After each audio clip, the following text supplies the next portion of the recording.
Wigo está de cumpleaños, el primer aniversario de la puesta en servicio en España, y para celebrarlo ha hecho balance de ese curso e importantes anuncios de lo que está por venir, y en este vídeo te lo voy a contar.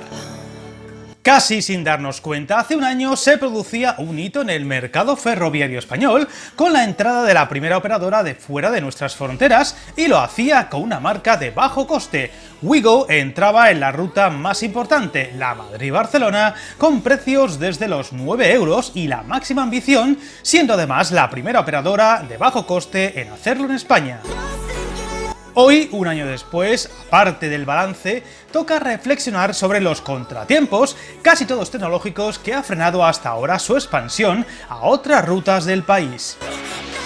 En este año han llegado a más de 2 millones de viajeros en sus casi 3.700 viajes, con una tasa de ocupación media superior al 97%, rascándole nada menos que un 33% del mercado a la operadora Renfe, teniendo solamente una quinta parte de su flota, gracias a su apuesta por las experiencias de marca, que han conseguido un reconocimiento de marca del 50% en las localidades donde operan.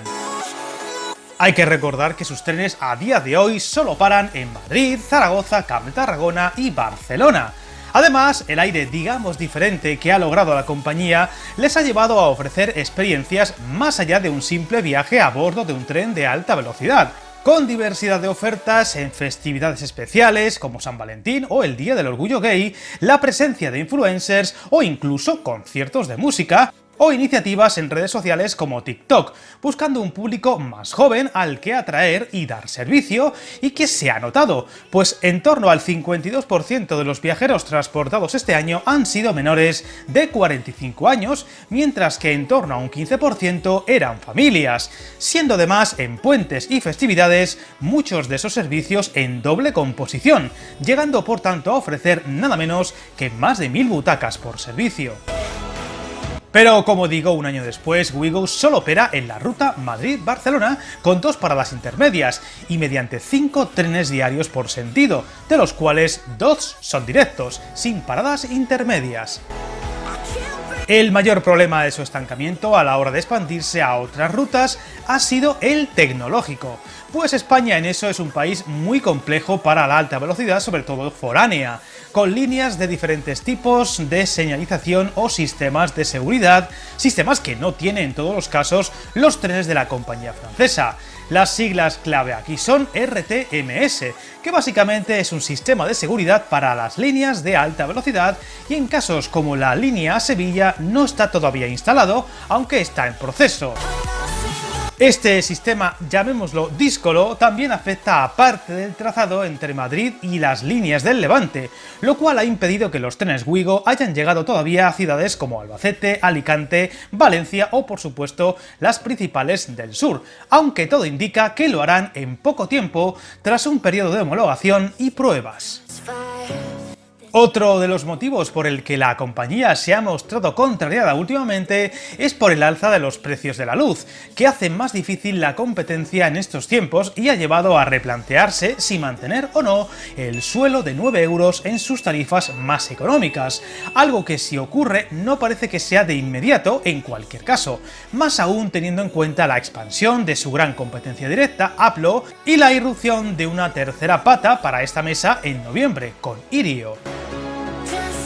Pero el punto determinante para el futuro inmediato de Wigo en España es el traslado a Chamartín, pues todo hace pensar que en pocos meses los trenes de bajo coste comenzarán a operar desde esta terminal y no en Atocha, por las horas que comenzarán en breve en dicha estación, tal y como os conté en otro vídeo del canal. Esta mudanza afectará a los trenes tanto Aplo como Wigo e incluso Irio cuando estos lleguen, y usarán el túnel bajo Madrid, que se inaugurará pronto sin parar en Atocha, algo aún no confirmado al 100%, pero que parece está al caer. De este delicado y complejo tema, que afectará a muchos viajeros, os hablaré muy pronto en otro vídeo del canal. Sea como fuere, los trenes Wigo a Valencia, Alicante y Andalucía se pondrán en marcha en los próximos meses. Primero la ruta a la capital del Turia, donde se prevén 3 frecuencias diarias por sentido, sin aclararse de momento si alguno de esos trenes harán parada en Cuenca o Requena-Utiel. En el caso de la ruta a Alicante, se espera que entre en servicio en otoño, entre octubre y noviembre, y lo haga con 2 frecuencias por sentido al día, con parada, al menos en un caso, en la ciudad de Albacete, aunque sin aclararse si también lo harán en Cuenca o Villena. Parece que la extensión, por así decirlo, a Orihuela y Elche tendrá que esperar unos cuantos meses extra, cuando muy probablemente Wigo empieza a operar hasta Murcia, una vez el AVE llegue a esta ciudad a finales de año. El caso andaluz no se queda atrás, pues aunque llegará con retraso, debería ser un gran acicate a esta ruta, donde la compañía promete 5 trenes diarios por sentido con Andalucía, todos parando en Córdoba, que será la gran beneficiada, pues Sevilla y Málaga se repartirán dichas 5 frecuencias, y muy probablemente lo harán 3 para la capital andaluza y 2 para la capital de la Costa del Sol. Aquí también, sin concretar si habrá otras paradas intermedias como Ciudad Real, Puerto Llano, Puente Genil o Antequera, y de hacerse, lo más probable es que solo sea en un tren diario por sentido a cada una de las grandes capitales. Queda fuera de la ecuación por el momento la ciudad de Granada. De momento tampoco Wigo se ha pronunciado sobre la posibilidad de ofrecer viajes entre Andalucía y Cataluña directos, es decir, sin parar en Madrid, por lo que todo hace pensar que de momento no lo harán. Como veis, aunque no sin contratiempos, la expansión de Wigo y por tanto la competencia en trenes de alta velocidad en España sigue su curso y muy pronto habrá más detalles sobre las nuevas rutas Hablo que os contaré con calma en otro vídeo. Suscríbete al canal, encantado de leer tus comentarios y recuerda, hasta el camino más largo se inicia con un primer paso.